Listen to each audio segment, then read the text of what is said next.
ரெண்டாவது என்ன, இந்த நாட்டுல ஒரு பணத்தை கொண்டு வந்து பிரதமரா உட்கார வச்சிருக்காங்க. அந்த பணம் அது வாயை திறக்க மாட்டேங்குது. அது எப்பதான் வாயை திறக்க, வாக்கரிசி போடும் போது கூட வாயை திறக்காது. அப்படிப்பட்ட ஒரு பணத்தை கொண்டு வந்து உட்கார வச்சு அந்த பணம் என்ன செய்யுது, நான் காவிரி பிரச்சனை தலையிட மாட்டேன்.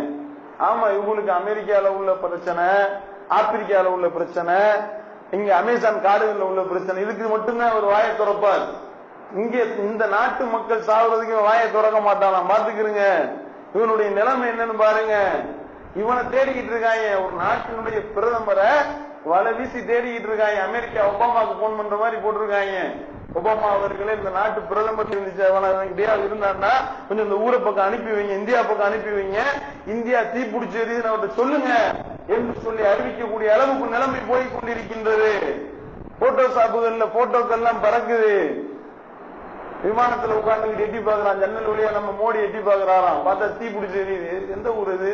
இதுதான் கர்நாடகா, அது பக்கத்துல தமிழ்நாடு அப்படின்னு சொல்லிக்கிட்டு அதை வேடிக்கை பார்த்துட்டு போற மாதிரி போடக்கூடிய அளவிற்கு இந்த நாட்டு மக்களுடைய உயிர் இப்படி கேவலமாக இந்த காவி கயவர்களால் ஆக்கப்பட்டிருக்கின்றது என்றால் எப்படிப்பட்ட ஒரு மோசமான நிலைமை பாத்தீங்களா? கடைசி வரைக்கும் வாயை திறக்காம 2 நாளைக்கு முன்னாடி அறிக்கை விட்டுருக்கான். அந்த அறிக்கையா ஒழுங்கா விட்டானா இவன்? என்னடா அப்படின்னு பார்த்தா 2 சாராரும் அமைதி காக்க வேண்டும்.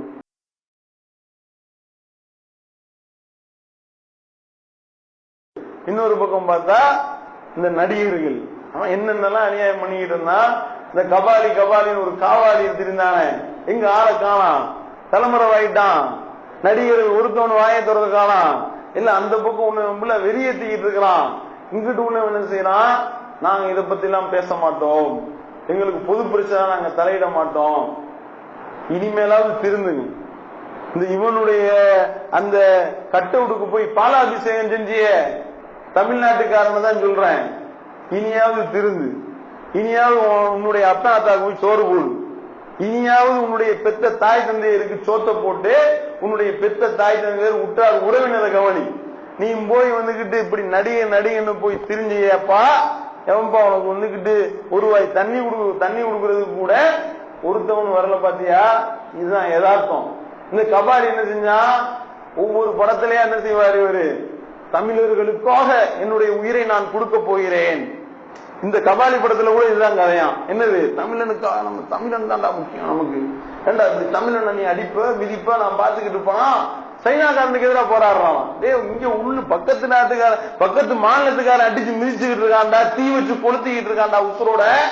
எங்கடா போனேன் அப்படின்னா இந்நேரம் உட்கார்ந்து யோசிச்சிருப்பாரு நம்ம ஆளு. என்னது, பரவாயில்லையே கன்னடத்துக்காரன் அடிக்கிறப்ப நம்ம இறங்கி பூர்ந்து காப்பாத்துற மாதிரி ஒரு புது கலையை ரெடி பண்ணிருப்பாங்க. இந்நேரம் அடுத்து தமிழர்களை காப்பாத்துற மாதிரி இனி இறங்கிடுவாரு கபாலி மாதிரி. அடுத்து ஒரு காவாலி இறங்குவாரு, கன்னடத்திலிருந்து தமிழர்களை காப்பாற்ற அப்படின்னு சொல்லி. இதுதான் யதார்த்தம். இவனுடைய உண்மை நிலைய இனிமேலாவது தமிழ்நாட்டு மக்கள் விளங்கிக்கிறங்க. மனிதாபிமானத்துக்கு மனித நேயத்துக்கு இவங்களுக்கு எந்த சம்பந்தமும் கிடையாது. இதுதான் யதார்த்தம். அவன் பாட்டுல படிச்ச படத்துல நடிக்கும் பொழுது விளங்கி இருக்க வேணாம். உனக்கு என்னென்னலாம் பாடிக்கிட்டு இருந்தான், என்னுடைய ஒரு சொட்டு வேர்வைக்கு 1 பவுன் தங்க காசு கொடுத்தது தமிழ் பாடுனான். இது தமிழ்நாட்டுல. இந்த படத்தை அப்படியே தெலுங்குல டப்பிங் பண்ணாங்க. தெலுங்குல என்ன பண்ணா தெரியுமா, என்னுடைய 1 சொட்டு வேர்வைக்கு 1 பவுன் தங்க காசு கொடுத்தது தெலுங்குலவா பாட்டு பாடினாங்க. அப்பயாவது பத்தி உண்மை விளங்கி இருக்க வேணாம். நல்ல வேலை. இதுக்கு முன்னாடி இன்னொரு படம் வந்துச்சு, அதை தமிழ் எடுக்காம தெலுங்குல எடுக்காம விட்டாங்க, கன்னடத்துல எடுக்காம விட்டாங்க. அன்னை வாரி கொடுத்தது தாய்ப்பால், என்னை வாழ வைத்தது தமிழ் பால்னு பாடுவான். இது தெலுங்குல மொழி எடுக்கல, கன்னடத்துல எடுத்திருந்தா அதையும் பாடி இருப்பான். என்னது, என்னை வாரி கொடுத்தது தாய்ப்பால், என்னை வாழ வைத்தது தெலுங்கு பால், மலையாள பால், கன்னட பால் நினைச்சா பாடி இருப்பான். அப்பயும் உட்கார்ந்துக்கிட்டு நமக்கு இருக்கீங்க கை தட்டிட்டு தானடா இருந்தீங்க. உன்னுடைய கோடிக்கணக்கான ரூபாய்களை சுரண்டி நீ உன்னுடைய தாய் தந்தையருக்கு கொடுக்கக்கூடிய பணத்தை எல்லாம் கொண்டு போய் பாலாபிஷேகம் ஊத்துனியடா. நீ செத்து போனா உனக்கு அந்த இந்த பால் ஊத்துறதுக்கு தான் வருவான்னு சொல்லுவாங்கல்ல, அப்படித்தான் வருவாங்க உனக்கு. இவன் வருவான். அதுதான் யதார்த்தம். இனியாவது திருந்துங்க. இந்த மாதிரி இவர்களுடைய இந்த உண்மை முகங்கள் என்னன்றத இந்த அப்பாவி தமிழ்நாட்டு மக்கள் விளங்கிக் கொள்ளுங்கள். இனியாவது திருந்தி மனித நேயத்துக்கு முக்கியத்துவம் கொடு. இனி மொழி மதம் இனம்லாம் பிரிக்காத. மனுஷனா பார். இதுதான் உனக்கும் சொல்லிக்கிறது, அவர்களுக்கும் சொல்லிக் கொள்வது.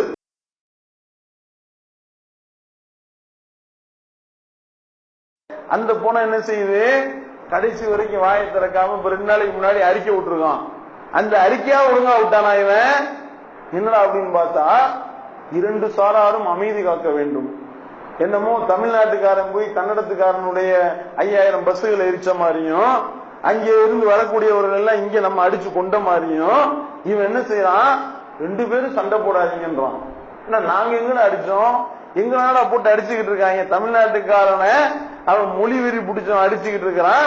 இங்க உள்ள 2 கிறுக்கன் எவனோ போய் வந்துகிட்டு கன்னடத்துக்காரன் அடிச்சிருக்கான். அவன் கிறுக்கு போயிடுறாங்க. அவன் மனுஷ ஜென்மமே கிடையாது. அதை பத்தி நம்ம பேச வரல. தமிழன் என்ற காரணத்துக்காக மொழி வெறி அடிப்படையில மொழியை காரணம் காட்டி அடிக்கிறீடா, அவனும் ஒரு மனுஷன் தானடா. அப்ப இப்படி போட்டு அடித்து நொறுக்கி கொண்டிருக்கின்றார்கள். 55 வயசு முதியவரை பிடிச்சு அடிச்சிருக்கிறான். எத்தனை பசுகள் தீ வைத்து கொளுத்தப்பட்டிருக்கின்றது.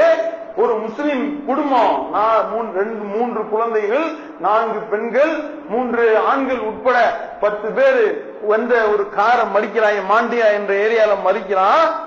மறிச்சு அந்த காதி கபோதிகள் உயிரோட தீ வச்சு கொளுத்த முயற்சிக்கிறான்.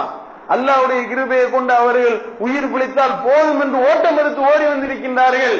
தமிழ்நாடு தௌஹீத் ஜமாத் அணி உதவி கேட்டிருக்கிறாங்க. எங்களுக்கு இப்படி இழப்பு ஏற்பட்டு இருக்கின்றது, உதவி செய்யுங்க என்று சொல்லி அந்த அளவிற்கு இப்படி போட்டுக்கிட்டு உசுரோட 3 குழந்தைகளை தீ வச்சு கொளுத்துறதுக்கு இப்படிப்பட்ட ஒரு வெறித்தனமான வேலைகளை செஞ்சுக்கிட்டு இருக்காங்க. இந்த கிறுக்கன் சொல்றான் 2 பேரும் அடிச்சுக்கிறாங்க. இது இவங்களுடைய வேலை. காதி கயவர்களுடைய வேலை என்ன அப்படின்னா, ஒரு சாரார் அடிச்சு நொறுக்குவான், ஒரு சாரார் அடி வாங்குவான். அப்பாவியா 2 பேரும் சண்டை போடாதீங்கன்னு ஏற்கனவே செஞ்சானா இல்லையா? அகராக் என்ற ஒரு முஸ்லீம் வயோதிகரை அடிச்சே கொலை பண்ணாங்க, மாட்டுக்கறி வச்சிருந்தா சொல்லி. அப்படிப்பட்ட நிலைமையில நாட்டுல எல்லா பகுதிகளிலையும் முஸ்லீம்கள் அடிக்கிறான். அப்படிப்பட்ட கொடுமை நடந்துகிட்டு இருக்கு. 2 சாராரும் அமைதி காக்க வேண்டும். நம்ம பேட்டி கொடுத்தாங்க, பீகார்ல பேசினா இல்லையா இவன்? அப்படிப்பட்ட அயோக்கியம் தான் இவங்க. அதே மாதிரி அந்த பாபர் மசூதி இடிக்கப்பட்ட நிலையில மகாராஷ்டிரால கலவரம் நடந்துச்சு. அந்த கலவரத்துல முஸ்லிம்கள் கருவறுக்கப்பட்டார்கள். இதே காதி கைவர்கள் தான் கோரிக்கை வச்சாங்க, 2 பேரும் வன்முறை நிறுத்த வேண்டும். நாங்க எங்க வன்முறை பண்ணோம்? அடி வாங்குறத நாங்க நிறுத்துறது எப்படி? நீ அடிக்கிறத நிறுத்தாங்க, நாங்க அடி வாங்க நிப்பாட்ட முடியும் என்று சொல்லக்கூடிய அளவுக்கு நாம பாதிக்கப்பட்டோமே. எப்படிப்பட்ட ஒரு நிலை பாத்தீங்களா? அப்ப ஒரு பிரதமர் என்பவனை காணா போகக்கூடிய நிலைமைக்கு நாடு போய் கொண்டிருக்கின்றது. இதன் மூலமாகவோ இவர்களுடைய இந்த காதி வெறி பழிச்சிட்டு இருக்கின்றது. இவர்களுடைய உண்மை முகம் தோலுரிக்கப்பட்டிருக்கின்றது. இன்னொரு பக்கம் பார்த்தா இந்த நடிகர்கள் அவன் என்னென்னலாம் அநியாயம் பண்ணிக்கிட்டு இருந்தான். இந்த கபாலின்னு ஒரு காவாலி இருந்தானே, எங்க ஆளை காணா.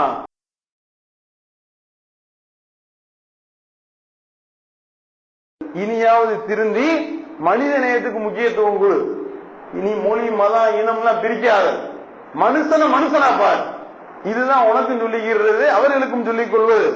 மொழினால எவனுக்கு எந்த விதமான சிறப்பும் கிடையாது. மொழியினால யாருக்கு எந்த விதமான ஒரு உயர்வும் கிடையாது. இனத்தால எந்த விதமான உயர்வும் கிடையாது. நீயும் மனுஷன், அவனும் மனுஷன். அவனுக்கு இருக்கக்கூடிய உணர்ச்சிகள் மாதிரி உனக்கும் இருக்கின்றது. அப்ப அவன் பாதிக்கப்பட்டா நீ உதவு, நீ பாதிக்கப்பட்ட அவன் உதவணும். இதுதான் இஸ்லாம் சொல்லக்கூடிய தீர்வு.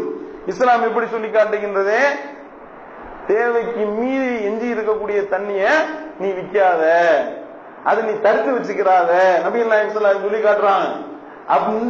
இந்த ஒரு அறிவுரை சரியான முறையில் ஒருத்தன் கடைபிடிச்சான்னா அப்படி தடுத்து வைப்பியா?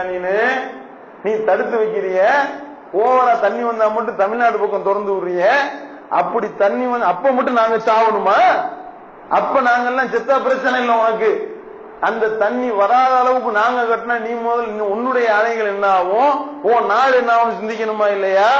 அப்ப இஸ்லாம் சொல்லக்கூடிய இந்த தீர்வு ஒருவன் சரியான முறையில கடைபிடிப்பானையானா மொழி, இனம், நாடு, மதம் என்ற அந்த பிரிவினையா இல்லாம மனுஷனா பாரு.